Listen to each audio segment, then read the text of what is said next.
This week on Enterprise Security Weekly, we've got a new host to introduce. Very exciting. Also in the enterprise security news, two data security companies are merging. Veracode's products are now available in the AWS Marketplace. ZScaler launches a program for organizations dealing with the SolarWinds attack. You might have heard of that. SolarWinds is also being sued in a class action lawsuit. Funding announcements from Weaveworks, iBoss, and Venafi. Chris Brown, Senior Director of Security at Imperva, joins us to discuss the state of data security. Sean Metcalf, founder and CTO at Trimark Security, and Tyler Robinson, Security Weekly host, as many of you know, and also the Offensive Security Director at Trimark Security. They'll come on and discuss, well, the SolarWinds attack and hopefully how to defend against it. Stay tuned for all that and more on this episode of Enterprise Security Weekly. This is Security Weekly, for security professionals, by security professionals. Broadcasting live from G-Unit Studios in Rhode Island, it's the show where we talk security vendors and aren't afraid to name names. It's Enterprise Security Weekly. Cyberattack for Teams was built to help organizations stay ahead of today's evolving threat landscape and to meet today's most difficult security challenges. Fortune 500 companies like Amgen, Booz Allen Hamilton, Plexus, CVP, Fannie Mae, and Vizio, small businesses worldwide, and several branches of the U.S. military use Cyberattack for Teams to close the skill gaps that put their organizations at risk and to equip their workforce with the skills to defeat their security adversaries. Cyberattack for Teams. Problem solved. Visit cyberattack.it/solved to solve your training problems. Face it, your data is everywhere. No matter where your data lives or what tools you use, Imperva Data Security unifies compliance, security, and privacy needs for any data store while saving you time and money. Imperva finds threats before they become a compliance or security incident, and built-in automation empowers you to remediate quickly. Give your business confidence about what is happening with your data, where it's stored, and who's accessing it. For a 30-day free trial of cloud data security, visit securityweekly.com/Imperva. Can we continue to function without facts? Cybercriminals exploit the absence of facts, harming organizations through the easiest point of entry, email. No company should claim they can stop all phishing attacks. It's about having all the facts in seconds and reducing the time it takes to respond. It's minutes versus hours in the difference between a security incident and a breach. Great Horn. See through the dark. To learn more, go to securityweekly.com/Greathorn. Detecting and responding to threats in the cloud is harder than doing it on-prem. Even when you do have the visibility you need, legacy security workflows weren't designed for the speed and complexity of cloud environments. Cloud-native security solutions from ExtraHop are purpose-built to spot threats across the hybrid attack surface, provide detailed investigation steps, and help you automate response. Request your 30-day free trial at securityweekly.com/ExtraHop. Welcome to Enterprise Security Weekly, episode number 212 for January 6th, 2021. I'm your host, Paul Asadorian, joined remotely by Adrian Sanabria. Adrian, welcome. Hey, thanks. It's good to be back. I've been looking forward to this. I like the blue lights. It's good stuff. Good stuff. Yeah, thank you. Also, I'm happy to announce the latest addition to the Enterprise Security Weekly host lineup, Mr. Tyler Shields. Tyler advises, guides, and operates high-tech startups, primarily in the B2B space. He's a former market analyst, engineer, product manager, market leader, and partnership manager. And I still feel like that doesn't do it justice. Tyler, welcome to the show. That is way too long an introduction. Thanks, Paul. You do have you're one of the veterans like us that have been in security 20 plus years or so, right? Yeah, they call us boomers. Yes. Oh. Yeah. Outstanding. Ouch. Well, it's nice to have you as a regular host. I'm super excited to have you join us. So, thanks, bud. Looking forward to spending the weekly time with you. Absolutely. It's just kind of funny. A lot of our friends the time we get to spend together is the time on the shows, right? Because we're all so busy. So, bring your friends in to do podcasts. That's been my goal for 15 years, right? Sign me up. Stay in the loop on all things Security Weekly by visiting securityweekly.com/subscribe. Subscribe to all your favorite podcasts on the Security Weekly network. There's lots of them. You can get our YouTube channel, our mailing list, and join our Discord server. So make sure you do that at securityweekly.com/subscribe. Also, if you have guest suggestions for the shows, make sure you go to securityweekly.com /guest. There's a form you can fill out, and we will review those on a regular basis. All righty. We've got some news to talk about this week. Kind of light. It's really weird. The end of the year, beginning of the year are very light on product announcements. I think there's only 2 or 3 in here. And one is, Veracode's like, our entire product suite is available in the AWS Marketplace.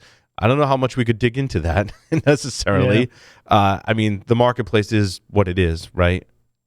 But the funding continues to flow. Mm-hmm. Which is good. No COVID, political snafus, nothing is going to stop the funding. I think the money is easy. Right? Weaveworks is a Series C at $36 million. I thought we covered this late last year. It was kind of weird. Some of the funding announcements that I was looking at late last year, they kind of resent out the press releases, I think, because of the break. So we may have covered this already. Maybe, Tyler, you're a bit more savvy with this stuff, but I'm failing. I think there's some subtlety in, how Kubernetes is supported here.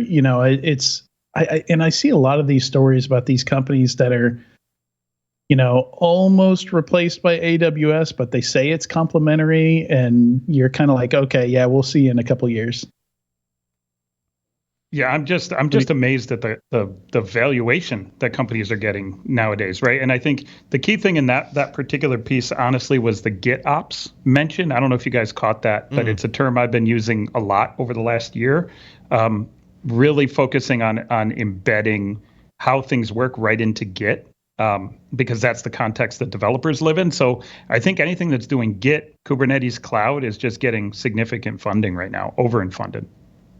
Yeah, you're right, because there are 2 of the common denominators now in the enterprise software space for sure, right?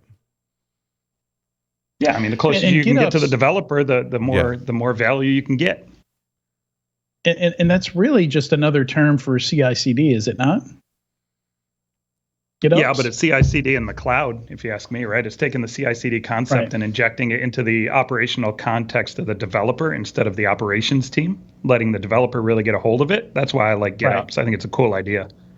Okay. Yeah, because at the end of the day, a developer's going to basically check in some code. That's kind of an antiquated term, right? We call it pull requests in Git because Linus developed it. In any case, that's a whole other segment. And so that's really where you want to start kicking off your actions, right? I want to develop the code, and when I push it up into the repository, I want things to happen, right? Like, I don't want to worry about it as a developer. I just want to know, one, my code's not on my workstation anymore. It's somewhere safe that can be backed up, and things are happening. It's getting tested. It's getting analyzed. It's going through the pipeline. Right, and everything basically is left of build. Everything left of build is going to be in Git. Yep. Right. And to your point, Tyler, 36 million is not an eyebrow raiser as a Series C, but for what they're doing, yeah, I agree. That's a pretty big raise for that kind of product. Yeah, especially so early. But yeah, I remember seeing Palo Alto acquired Expanse. I wouldn't have thought I'd see an 800 million acquisition in attack surface monitoring, for example. Yeah, when money's easy, valuations soar. Just to segue on that a bit, I'm still very excited about the attack surface management space. I don't know. I guess I kind of know why, but I feel like it should be bigger than it really is, because I feel like it's something that everyone should be doing. It's important, sure. Right? Like you should just be doing it. Yeah, yeah. I'm gonna do a group test on that market. That's definitely going to be in the works for the next year. I think because it's basic blocking and tackling, largely, like 80% of it is make sure, what information can people glean from my SSL certs, where are my domains, my IP space, my web presence. But that kind of stuff, it gets away from people, from large organizations, and ends up being included in attacks. And one of my favorite examples that I keep coming back to is the email phishing attack that targeted executives that we dug into last year. And one of the things in the attack was the Apache servers at large companies such as Sony and others were open to redirects. And I'm like, basically that's attack surface management. Like, from the outside looking in, and it's stuff that people don't pay attention to. The ironic part is, from a risk perspective, they weren't really attacking Sony, right? They were using that to attack other places. So I can see sitting at Sony going, yeah, it's an open redirect, but it's not getting priority because maybe they're not attacking us with it, right? They're attacking someone else. Hey, it's John Strand. What's up, John? Happy New Year. Hey, I'm still alive, I guess. Yay. No, it's good to be on the show. Is Adrian on? Who's all on? Adrian and Tyler Shields. I'm here. Yes. Oh, fantastic. What's up, John? Hey, dude. Hey, how's it going? Good, man. Good. Adrian, we got to get together again. You were the last person I had dinner with at a con. Right. It was the three of us. We were at the noodle place. Oh, that's right. We Adrian need to get together at the first. That's right. It was at the noodle place, and then you took off. You had like meeting after meeting after meeting. No, then we went to the cigar lounge. Yep. So, but on this one, you're talking about this redirect, and I wanted to jump in. This is interesting because anytime we find that as a vulnerability, we're like, hey, this is open to a redirect. We always have customers that are like, well, how is someone actually going to exploit that for us? And we talk about, redirect being used to attack another company. We can use a redirect for a number of different things. And they're like, yeah, but you can't exploit it with Metasploit, so it's not that big of a deal. Right. It's just like everyone has these very tightly defined definitions of what risk is and what they think it looks like, but they don't actually see that until a company comes in and actually wrecks them. And a pen test or an attacker actually uses that vulnerability as well. Is this a case of it doesn't affect me? Meaning, sure, you use my stuff to attack somebody else, but you're not really hitting me, so who cares? Yeah. I think it's part of that, but I think a larger part of it is like Dave Attell just posted something to Daily Dave that I thought was very good. That was one of the greatest Daily Dave posts maybe ever. It was awesome. And it's that whole CVE thing, right? And when people are talking about CVEs, it's like they have this score number in their head. Well, we're going to fix everything over 6.2. And they don't know that a lot of that is garbage. And whenever you're looking at something like a redirect, it falls in that medium category, where almost everything that falls in the medium category requires that particular condition to exist with another condition in order for it to be exploited. And I think as soon as you get away from point-click exploit and you get to more complicated exploitation schemes, people's heads just fry out. They have no idea how that can actually be used. Even whenever we get to the point where we demonstrate that risk, like an example would be anonymous FTP enabled. Well, if you have anonymous FTP enabled on a web server, I can write to like the temp directory. The web server can read from the temp directory. I can upload a web shell, have the web server read from the temp directory, execute the web shell, and get access to your server. But as soon as you start getting into too many different lines kind of explaining this vulnerability, it gets really hard for people to internalize and understand that risk. Yep.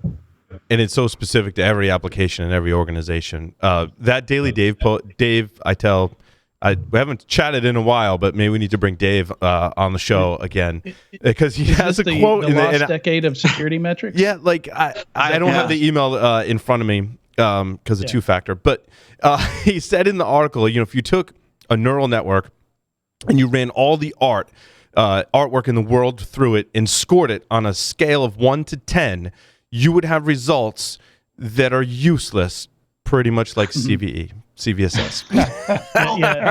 So actually, Scientia Security did some work for Kenna, or Scientia Institute did some work for Kenna Security. Let me get the names right. That basically showed that fixing stuff that's like CVSS 7 and above, you're just as likely to fix the right stuff if you just attack stuff at random. Yep. And just ignore the score altogether. That's how bad it is. Yep. Yes, I would agree. In fact, in all my classes, I actually have a lab where I run a scan, and there's a whole bunch of vulnerabilities that we exploit at BHIS, like indexable directories, Office file documents on servers, Telnet being enabled. There's a bunch of them, right? And they're all like lows and informationals. And I actually have people look at the actual output from the banner. And if they look closely at it, they're like, holy crap, this is really, this should be a critical. And I think that whole CVE concept, it loses context, right? We strived very hard to get things as objective as we possibly could. And you can't have this objectivity in a scoring system and then have context associated with it. Those two things don't go with each other very well. And that's why I think that anytime anyone's talking about vulnerability management and automated prioritization, they're talking out their ass. It's just garbage, because it's impossible for a tool to actually look at something in terms of the context associated with what that vulnerability or that informational is telling you. It doesn't take chaining into account. It doesn't take cred stuffing into account. Yep. There's just so much missing from that.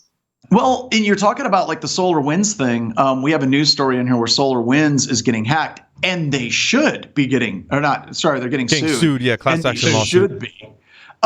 They already got hacked. What's that? They already got hacked. Yeah, it's already done. That's done. But SolarWinds 1, 2, 3 actually isn't something that a prioritization scheme in your vulnerability management suite would ever detect, right? It's not going to say, hey, we should totally try this password everywhere. It's just, it requires humans to get involved and look at things in terms of context. Right. And I think some of my arguments are, if you're not doing some type of vulnerability management to free up the time on your team to address the things that you can't really truly automate, like password spraying and things that require a human, you're in rough shape. I think that there are certain vendors that have gotten much better at helping you take the subjectivity out of vulnerability remediation. I've seen some great tech this past year. Remediation, for sure. And they're automated. So Vicarious, full disclosure, I'm an advisor and they're a sponsor, right? But I spent a lot of time with the team, and they can come in and basically give you good information to help automate that and automate the remediation. They've got patchless stuff, which I think is really super interesting. We've done a ton of segments with them on PSW. But what I really like about it is they tell you the stuff that you should take into account to, like Adrian said, not at random, but a little more focused to get you there so that you can focus on the things like, hey, when we've got software from a third party, let's make sure that it doesn't have more access than it needs. That's not a vulnerability management thing. Vulnerability management is going great now because we've done, that's hygiene. Taking the step. It's hygiene. It's exactly it. Yep. So, Paul, do you remember years ago when let's take a step back from this, right? If you look at vulnerability management, years and years ago, it might be a decade now, when we sat down with Renault at Tenable, there was that reporting plugin that you had created or you found online and you modified it, where it kicked out the reports and it kicked them out by plugin ID or by vulnerability instead of by IP address. And we were using that in all of our pen tests, and it was amazing. So instead of saying, we have 150,000 vulnerabilities, which no one really has that many, instead, what you actually have is a few hundred or maybe a few thousand vulnerabilities that are replicated across multiple different systems. And by showing that report and showing it like this vulnerability exists on 400 systems, it kind of creates that prioritization. It also makes it easier to remediate. It's like, well, we don't have to fix this as a one-off on this system and on this system and on this system. We basically can use Ansible, Puppet, Chef, SCCM, group policy to fix this across these 500 systems in one shot. And we sat down with Renault, and I don't remember who else we talked to at Tenable, but we're like, this is the way that you need to do reporting of vulnerabilities. And there was a little bit of pushback on that, but Tenable was the first company that actually released that as one of the options to have the vulnerabilities basically listed and grouped by vulnerability and not by IP address. And it's still not the default option. It's like the exact opposite. It's the bottom of everything. You got to dig. And one thing that Vicarious is doing that I really like along those lines is they're telling you which applications are used the most and factoring that in, because that matters. Like you said, John, you've got maybe a lot of instances of this software, but also it's being used the most. And tracking that usage, I think, is super important as well, because that speaks to your attack surface. And you got to flip it the other side too. You got to do fathead and you've got to do long tail. Because a lot of the applications we take over, it's not like their core app. It's this weird thing that's in a closet somewhere that everyone's forgotten about. Yep. On the SolarWinds front, other than the class action lawsuit, which comes as no surprise based on what we know so far, there are some vendors offering solutions and security assessments, based on that. the one that I chose, again, their sponsor, Edgewise was acquired by ZScaler, so full disclosure there. But we've got a deep knowledge of what Edgewise can do. And if I had to pick, all the vendors are going to be like, oh, we can help you with SolarWinds, blah, blah, blah, blah, blah. Like, brace yourselves for that. You're probably already seeing it. Zscaler is actually someone that can help you with that. And it gets branded as zero trust, and we like to pick on that term. But, and I hate to kind of dumb it down to, well, it puts a cheroot around all your processes. It essentially does that, but in a super smart way. And I'm kind of like, that's what we need today, right? Once we've done the basic blocking and tackling we've talked about in vulnerability management, I want to know what software is running on it, and I want to limit what it can do, because if someone gets in the update process, which is this not the first time that it's happened, right? It's probably the dozens and dozens of times we've seen this similar supply chain attack. I want to limit what that process can do. Zscaler can actually do that. These kinds of breaches are really painful because, you see what happened, and we all know what could have stopped it, but and we also know the reason it wasn't there is because it's super painful and labor intensive to get to that point, to take each of your third party vendors and say, what are the least privileges? What's the least amount of access that it needs? So but is one of those times. If you look at Orion, that whole concept of least privilege is shot out of the water. I mean, just by the very nature of what that product did, it was basically hooked into almost everything in a lot of organizations and anything sensitive. Yeah, I related that to the backup. Was it a backup exec used to have awesome vulnerabilities and exploits for it? And it was so great because in order to back up all your files, it needs access to all your files. So once you pop that process, I'm like, how do you do this is great. Privilege on that? Yeah. And have you guys actually looked at the source code of where they injected their malware into Orion? I haven't. It is amazing. Like you could show that to probably 10 security professionals, show it to them and say, hey, you got 45 seconds, find what's wrong here. Good luck. It was just that well done. And it's not like it's just, this is not an easy thing. And that's one of the things I like the fact that with ZScaler, what they're offering, I originally read this, Paul, and I cringed, right? I was like, oh God, this is going to be horrible. But all the things that they're offering to do to people for organizations are actually motherhood and apple pie stuff that actually can help. It's not like they're fixing the SolarWinds problem, because that's a much larger issue. But they're kind of saying, hey, here's the blocking and tackling that would kind of help detect this. And I think that that's pretty solid. Also, John, I think, self-servingly, you and I have talked a lot about threat hunting, of course, and that's, to me, an integral part of this story. I think it really was a threat hunting kind of exercise that discovered it at FireEye, correct? Yeah, I mean, they knew their offensive tools were hacked. And it was basically like, how the hell did this happen? And none of the standard ways actually stood up. So you're absolutely right. They had to go threat hunting and go deeper. But the command and control on this was amazing. It looked like it went back to AWS. And if you looked at the HTTP, it was actually mirroring the OIP. I think it's called OIP protocol. This is top shelf attacks all the way through. The Russians did a great job. So good job. They did for sure. Anything else on SolarWinds? Did you want to weigh in on any? Let's ship the Russians an award. Right. Top I actually shelf. sent them Christmas cards. There you go. Said thank you. So for the past 2 weeks, BHIS has broken all of our sales records. So, and das vidanya. Thank you very much. Right. Spasiba. iBoss has raised $145 million. I actually had forgotten what iBoss did. I thought they were a mobile security, but they're not. It's cloud security. Is that? Yeah. Well, what do they do? They've got several things. It was mostly network stuff, wasn't it? It was. I thought it was like SASE, CASB, proxies. Yes. That that's exactly right. SASE, CASB, proxy, and I think that brings their total almost to just shy of 200 million invested, 180 something. Gotcha. And they've been around for a long time. I think it's two brothers. And one of those has kind of flown under the radar. I think a lot of government contracts, that type of thing, like, they're never the first name that comes up, but they're always there lurking. Yeah, I think they've been at it about 10 years or so, roughly, and growing really quickly too. So their growth rate back when I was watching them a few years back was astronomical. So I can't imagine they've slowed down. They're 18 years old.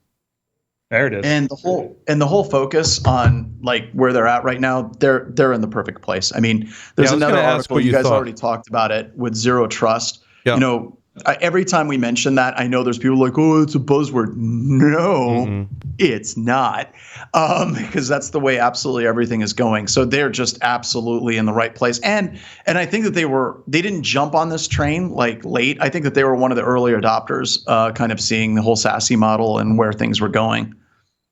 What's your guys' assessment on that? I mean, I'm kind of excited about that, like I am about attack surface management, in terms of being able to manage remote access inside your cloud, outside your cloud, and slice and dice. It almost, in some models I've seen, like the DMZ is coming back because it's applicable now in the way that you implement this. SASE, that's it's again kind of a buzzword, right? But it also has to speak to, I don't want to funnel everything through one central point in the cloud to gain control over it. What SASE does, which I didn't realize because, again, I thought it was just a buzzword, is it spreads that load out so that you're not funneling through one point, but still gives you the control. I think in the times of working from home, this is one of the top technologies I think enterprises should be looking at, and probably largely are looking at. Wouldn't you guys agree? I agree, but there's some fundamental problems, not just talking about iBoss or Zero Trust or anything. So I don't want to go into too much detail because we're working on some tools and we're talking with people. But if you look at the way authentication is going, right? If you look at like Office 365, if you look at Google, if you look at a lot of these different large cloud service providers for companies, I want you to think, how many times do you go to a website like DocuSign and it says, hey, you can authenticate with your Office 365 account or your Google account? The question I want everyone that's listening to this show to ask is a couple of questions. One, what level of permissions do these various third-party websites get access to whenever they actually, click the link and you authenticate with Office 365? So we'll look at DocuSign. If you click on authenticate to Office 365 or Google with DocuSign, it gets access to your documents. Okay? So what does it actually get access to, number one? And the other question I want everybody that's looking at these kind of enterprise cloud integrations, the other question that's really important is, what permissions can those third-party websites gain to your cloud authentication provider? Well, I mean, OAuth is perfect, so we don't have any issues there, right? Right? Yeah, we're done. Yeah, you're right. Got me. That is the dangerous part with OAuth, right? Is it's all about the implementation, and that's the purpose of OAuth, is to say that it's not logging in as me, but it has certain permissions that you allow it to access via an application. So DocuSign has certain, like we use Calendly, right? Calendly is an OAuth connection that has certain permissions to my account. But those, of course, can be abused, and not everyone implements OAuth correctly, certainly. Well, and I would recommend anybody that does an enterprise is, number one, go and audit those permissions to what your users have already granted. Right. And number two, how do you actually audit that moving forward? And that was Tyler's point, right? Like, no one looks at it. No one's looking at them. And I mean, this really sounds very similar to me to what happened in the mobile security days. Applications were being installed on your phone. Nobody looked at perms. You pop up, you say, yep, I just want to fling pigs at birds. Let's go, right? Or birds at pigs. And I don't care if you take all of my information. That's fine. And I think it's a similar situation when you use the OAuth or the login, as people don't ever look at it. And they just say, sure, go. And so that transitive risk occurs. Yep. Well, and then one of the challenging creates things, so go ahead, Adrian. I was going to say, one of the challenging things is, if I give a third-party application access to my Gmail or my Office 365, say I'm using If This Then That or Zapier or something like that, I've got no visibility into what they're doing with some of that access. Like we had that, there was that one app that you could use to mass unsubscribe to stuff in your Gmail, and that's all they did. And I forget what the outcome was, but there's a lawsuit or something like that. It said they sold that entire all that access to Uber, because Uber wanted to know right at the point when their customers were jumping over to Lyft, and they were using that to access people's Gmail inboxes to find out when that happened. And there's no way for you to know that. Only Google knows that, because you've also got to ask, is that lawsuit going to be successful too? Because if you granted that access to that vendor, how can you actually sue them if they basically told you exactly what they were going to do with your data? Right. Yeah, because who reads the EULA or who reads the screens that says this app needs access to this, right? You're like, well, yeah, I want to use it. Allow. No one. It's like a EULA. No one reads it. Yeah, South Park is so prophetic. It's crazy. Well, fantastic. I know we're a couple of minutes over, and we've got some more segments. I could go on a lot with you three, certainly. But thank you very much. That concludes the news, and stay tuned. Chris Brown from Imperva coming up next.